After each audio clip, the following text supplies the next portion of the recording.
Bienvenue à notre premier podcast de All4Wood. Alors All4Wood, c'est quoi? C'est une association qui a été créée au sein de l'EDEC qui va essayer en fait de lutter contre la déforestation. On va donc commencer par une petite présentation des membres en commençant par Bastiani.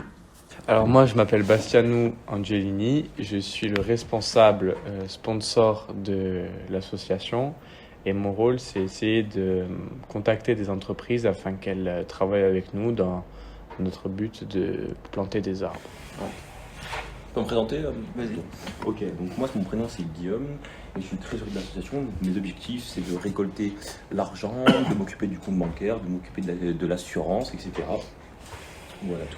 C'est la parole à Hugo. Du coup, moi, c'est Hugo et je suis le secrétaire de l'association All4Wood. Moi, je suis Flavio Gianpiccolo, je suis président de l'association. Moi, je m'occupe d'organiser les réunions, aider un peu les autres membres et tout ça. Et je fais l'intermédiaire entre la tutrice et l'association.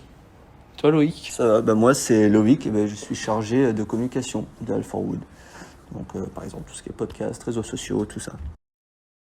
Alors pour les écouteurs, ils sont sûrement intéressés de savoir c'est quoi nos objectifs, qu'est-ce qu'on va essayer de faire cette année. Je sais pas, quelqu'un a envie de dire un mot là-dessus? Je pense que le président il peut... Vas-y. Ok. Notre association elle a pour but de aussi bien sensibiliser que d'agir. Ce qui veut dire que on aimerait sensibiliser dans des écoles défavorisées pour justement, puisque c'est un sujet qui n'est pas encore trop évoqué dans ces écoles. Et on aimerait aussi récolter de l'argent pour pouvoir planter des arbres dans les zones où il y a eu des incendies récemment, comme notamment en Corse ou dans le sud de la France. Alors les moyens qu'on va mettre en place pour réaliser ces objectifs, alors tout d'abord déjà pour entendre qu'on réalise des podcasts à raison de je pense 2 fois par mois afin de vous informer de tous les podcasts. On va essayer de trouver des spécialistes forestiers, des gens comme ça. Je pense que Bastianu, il a des contacts dans la mairie. Il y aura peut-être moyen de faire des podcasts avec des personnages comme ça. Quoi d'autre? Après comme événement, on va mettre en place des ventes de gâteaux, de crêpes, des petits déjeuners, etc. Tout ça pour récolter un peu d'argent. Pour récolter un peu de fonds, etc. Puis les donner aux associations partenaires. Ensuite, on va aussi proposer des séances de méditation. Donc sur le thème de la forêt, etc. Si ça pourrait intéresser, je pense début janvier. Et puis après, les podcasts, voilà, toutes les 2 semaines, comme je l'ai dit auparavant. Et puis après, on réfléchira sur d'autres idées. Après, si je peux t'interrompre, on a plusieurs projets puisqu'on aimerait apparaître dans un article, dans un journal local. Ouais, communiqué de presse. Ouais, c'est ça. Du coup, développer ce podcast, si ça marche bien. Et voilà, c'est un peu tout. Je pense qu'on est assez ambitieux, mais tout est réalisable. Ouais. Et donc voilà, pour préciser, ce qu'on fait là ici, cette association en fait, ça se déroule dans le cadre des Sustainable Impact Project à l'EDEC. Donc en gros, on est tous des premières années à l'EDEC et pendant une année en fait, on a comme objectif de créer une association qui répond à un des 17 critères de développement durable. Voilà. Oui. Alors on va commencer avec la chronique de Guillaume. Alors merci. Alors comme vous vous rappelez, en octobre, au Brésil, le nouveau président Lula a été élu. À l'époque, il y avait Bolsonaro, qui était un président d'extrême droite et qui était totalement contre toute idée pour l'écologie. Et lui voulait vraiment renforcer l'Amazonie comme forêt qui pouvait être cultivée pour ses mines, pour ses arbres, etc. Donc depuis octobre 2022, donc depuis que Lula a été élu, Lula annonce que le Brésil est de retour. Il a proposé ce mercredi d'organiser une conférence mondiale sur le climat en 2025 en Amazonie, qui est un poumon vert indispensable à l'équilibre du climat et de la biodiversité mondiale, comme vous le savez. Amazonie qui est la plus grande forêt au monde. D'ailleurs, Mais... je vois là, sur internet, sous Bolsonaro, ils ont en fait déforesté 10 000 km au carré, donc 12 fois la ville de New York. Ouais. C'est énorme. C'est énorme.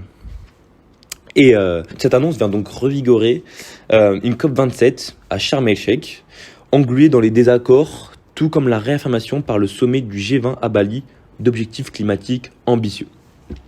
Le président Lula annonce qu'il va parler au secrétaire général de l'ONU et lui demander que la COP 30 se déroule en Amazonie. Alors, le Brésil est de retour et sera une force compétitive pour relever les défis mondiaux, avait-il tweeté. Ainsi, le président Lula, nous pouvons le voir, dès le début de son mandat, directement se met en position de défenseur du climat. Et vraiment, il prend ses responsabilités en termes d'écologie, car il possède donc la plus grande forêt du monde dans son pays. Alors, pour le rappeler, la forêt tropicale amazonienne, dont le Brésil, abrite 60% de la surface totale. Et c'est le plus grand puits de carbone au monde, primordial pour lutter contre le changement climatique. Mais sous l'effet du réchauffement et de la déforestation, elle est désormais fragilisée, comme vous le savez. Et selon une étude publiée en mars, on approche plus rapidement d'un point de bascule qui pourrait la transformer même en savane. La protection de l'Amazonie sera donc une priorité stratégique après l'entrée en fonction de Lula le 1er janvier 2023, a assuré à Sharm el-Sheikh l'ancienne ministre de l'Environnement Marina Silva. Voilà tout. Et je vois, là, Lula, à la COP27, justement, il a promis d'arrêter la déforestation en Amazonie. C'est ça, c'est ça. Une bonne chose. Ce qui est une bonne chose finalement. Oui. Alors que quand même les élections ont été... Comme quoi les Brésiliens ne sont pas forcément excellemment pour l'écologie, parce que finalement les élections étaient quand même très très serrées entre Lula et... Ouais, un peu triste de voir à quel point c'était serré. Bien. On peut peut-être passer à la chronique de Flavio. Tu vas nous parler de quoi? Moi, je vais vous parler de la COP27, puisque elle s'est tenue récemment, le 8 novembre, il me semble, le 8 novembre 2022. C'était où encore? C'était Sharm el-Sheikh, ouais, c'est ça. Justement, en fait, ce qui s'est passé, c'est que ils ont agi, puisque pour la COP26, ils avaient promis 1 milliard dédié aux forêts. Or, ça n'a toujours pas été fait, et du coup, ils en ont reparlé lors de la COP27. Et maintenant, c'est fait. Maintenant, il y a 5 forêts qui sont protégées. Il y a la forêt de Guyane, celle de Mongolie, de la République du Congo, la l'Ouganda et la Zambie. Les partenariats pour les forêts s'inscrivent dans le cadre global de la coopération de l'Union européenne pour un travail sur les forêts qui vise à inverser la déforestation dans les pays soutenus et ce faisant à renforcer la protection du climat et de la biodiversité. Puisque je pense, comme vous pouvez le savoir, les forêts, malheureusement, elles agissent comme des puits de carbone importants. Or, elles sont aussi importantes pour absorber le CO2 et du coup réduire le réchauffement climatique. À votre avis, pour vous, combien de pourcents du budget de la COP27 sont consacrés à des objectifs climatiques? Moi, je dirais 30%. Moi je dirais 90. Ah, J'aurais dit 10, moi. Ah. 60, tu non. 5. Ah, il est fort. C'est bien. C'est pour ça la COP27. Ouais, non, j'avoue. c'est bien 35% qui sont consacrés à l'action extérieure au titre de la période 2021 à 2027 des objectifs climatiques. D'ailleurs, je tiens à le rappeler, Sharm Oui. el-Sheikh, pour ceux qui ne savent pas, c'est une ville en Égypte qui est située entre l'Égypte et au Sinaï, sur le désert du Sinaï, donc entre l'Égypte et l'Arabie Saoudite. Ok. Je pourrais ajouter à ce que tu dis, Guillaume, c'est que en faisant mes recherches, je me suis rendu compte que le premier poumon vert de la planète était la forêt du Congo. Malgré cela, ce que je trouve paradoxal, c'est que la forêt du Congo demeure également la forêt la plus menacée par la déforestation, que ce soit par les activités humaines, pour faire évidemment du bénéfice et des profits, que par des incendies ou des feux de forêt. Ainsi, pour moi, la forêt du Congo manque cruellement de soutien financier. C'est pour ça que la COP27 intervient financièrement pour l'aider. Puisque si rien n'est fait, les pays pourront convertir ces forêts, comme ils l'ont déjà fait, en des projets miniers ou bien agricoles, que ce soit par le cacao ou bien le soja. En dépit des populations évidemment locales qui subissent également ces déforestations. Ainsi, il est nécessaire pour moi de donner une identité, une valeur à ces forêts pour qu'elles soient reconnues à leur juste valeur. Puisque c'est grâce à elles que nous vivons et nous respirons. Également, il y a une phrase qui m'avait beaucoup marqué, je l'ai notée. C'est une phrase du directeur de WWF, qui s'appelle Pierre Canet par ailleurs. Il dit que il est nécessaire, en plus d'avoir des crédits carbone, d'avoir des crédits biodiversité. Parce que comme ça, les flux financiers pourraient s'assurer que ces espaces riches en biodiversité soient protégés. J'ai donc fini ma chronique, c'est tout pour moi. On passe alors à Bastianu. Alors déjà, je voulais souligner que les feux de forêt ont souvent une origine naturelle, foudre, éruption volcanique ou humaine. Mais dans le cas de la responsabilité humaine, la cause peut être intentionnelle, c'est-à-dire involontaire ou liée aux infrastructures. 90% des départs de feux de forêt ont pour origine des activités humaines. Et moi, en tant que Corse, je ne peux pas me priver de parler de ce que subit la Corse à cause de la sécheresse et donc des incendies. Donc ce lundi matin, le dispositif contre les incendies a été dévoilé par le préfet de Corse à l'aéroport Campo dell'Oro, donc c'est l'aéroport d'Ajaccio. Au quotidien, donc, ce sont 460 personnes et 65 moyens de lutte qui seront mobilisés tout l'été en Corse du Sud. Donc il y a quand même beaucoup de moyens qui sont mis en place pour éviter tout type d'incendie ou lié à la sécheresse par exemple. Donc du coup, afin de mailler au mieux le territoire, différents acteurs du coup vont travailler en collaboration. Déjà, le dispositif préventif et opérationnel sera assuré par les services de la 6-2A. Donc la 6-2A, c'est un service qui s'occupe essentiellement de ce genre de cas, donc des incendies dans les forêts, tout type d'incendie. Après, il y a les sapeurs, les forestiers sapeurs, donc qui sont de la collectivité de Corse, qui sont du coup des salariés, qui ainsi que la formation militaire de la sécurité civile auront en charge du coup la surveillance de la forêt en cas de départ d'incendie. Après, on assiste aussi à l'attaque des feux naissants et le traitement des points chauds. Donc, les agents de l'Office national des forêts effectueront quant à eux des patrouilles quotidiennes et des missions techniques diverses. Donc, les patrouilles, ce sont des gens qui vont rôder entre guillemets dans les forêts pour s'assurer qu'il n'y ait pas un départ d'incendie ou un endroit assez sec ou une cigarette ou des choses. Parce que oui, on le rappelle, une cigarette, les gens préconisent de ne pas fumer dans les forêts parce que c'est lié du coup au climat de la Corse. Le climat de la Corse est assez sec et chaud. Donc quand les gens fument et éparpillent les cigarettes dans les forêts, il se peut aussi des fois que ce soit des petites cigarettes qui brûlent en fait, qui peuvent brûler même des arbres quoi. Et donc voilà, donc là on a vu quand même pas mal de solutions, mais aussi on a des solutions en termes de moyens aériens, parce que le dispositif... ouais. Juste, je voulais te couper, parce que moi il me semblait que c'était 10% des feux de forêt qui sont causés par des cigarettes. Voilà, je voulais juste ajouter ça. Oui, ok. C'est quand même assez conséquent. Ouais, c'est clair. Et en termes de moyens aériens, le dispositif prévoit du coup des moyens nationaux prépositionnés tout l'été en Corse. Donc il y a 2 Canadair qui seront basés en permanence à l'aéroport d'Ajaccio dès la première quinzaine de juillet, donc dès le début de la saison. Un avion sera en coordination des moyens.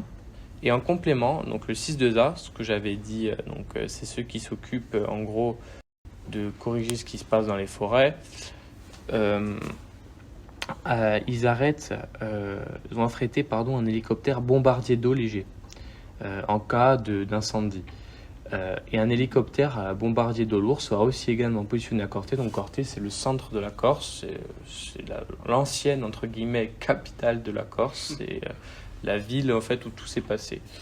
Et c'est là où effectivement l'hélicoptère sera placé, car c'est le milieu de la Corse et c'est là où en fait on a quand même un ensemble pour pouvoir attaquer s'il y a un incendie. Et donc du coup le dispositif aussi de la Haute-Corse, donc on a parlé d'Ajaccio, de la Corse du Sud, on a parlé du centre de la Corse avec Corté, et là on parle aussi de la Haute-Corse, sera d'ailleurs présenté mais ce mercredi. Donc voilà, donc on assiste quand même à pas mal de solutions face aux incendies en Corse. Et voilà, c'était seulement ce que je voulais dire dans cette chronique. Je savais pas, mais la Corse, c'est la région la plus boisée de France. Ouais. Ah oui, ok. Étonnant. Voilà. Bien, ben merci. Hugo, tu veux rajouter Pour rebondir sur ce qu'avait dit Guillaume concernant les forêts, je ne sais pas si vous savez, mais aujourd'hui, l'Union européenne est responsable de près de 16% de la déforestation mondiale, liée notamment aux importations de produits que nous ne disposons pas en Europe. Du coup, là récemment, le 6 décembre, il y a une loi qui a été votée et qui va être mise en place pour pour supprimer une grande partie de produits importés qui viennent d'Amérique ou encore d'Asie, que ce soit le soja, du bœuf, de l'huile de palme, du café, cacao. Cependant, pour l'instant, c'est seulement les forêts qui sont liées à ce texte, mais qui pourront être élargies, par exemple, aux savanes, qui sont aussi en Afrique détruites pour laisser des plantations de champs de soja, par exemple. Et du coup, c'est voué seulement à lutter à fond contre la déforestation et de se nécessiter seulement des produits que l'Europe dispose. Ok, je pense que c'était tout pour cette émission d'aujourd'hui. C'est ça. Donc voilà, on va essayer de garder ce rythme-là. Bon, c'est assez nouveau aussi pour nous, c'était notre première émission. Donc le principe, c'est quoi? C'est toujours essayer d'apporter des petites rubriques, des petits faits d'actualité. Comme on le disait, on va essayer de faire donc aussi des podcasts avec des personnalités, des forestiers, peut-être des gens dans la mairie qui travaillent sur des villes plus vertes, par exemple. Ça, je pense que ce serait très intéressant aussi pour nos écouteurs. Et à part ça, je vous invite à nous suivre sur les réseaux sociaux, à vous abonner. Donc c'est alforwood.sip sur Instagram. On va lancer bientôt une cagnotte en ligne. On a aussi un LinkedIn. On a un LinkedIn aussi, Alforwood. Voilà. Qu'est-ce qu'on compte faire d'autre? Prochainement, une vente de crêpes. C'est ça. J'aimerais bien que tout le monde partage. Voilà, Comme bien ça, sûr. notre association est N'hésitez pas. vue et étalée dans la France, etc. On aimerait bien pouvoir s'affirmer un peu. Voilà. On a plein de petites idées. C'est tout nouveau pour nous, du coup, certes, c'est pas au mieux, mais on va essayer de s'améliorer de podcast en podcast. Et voilà, on essaie de faire du mieux qu'on peut. Voilà. Merci en tout cas de nous avoir écoutés. Je vous souhaite une bonne journée. Allez, merci.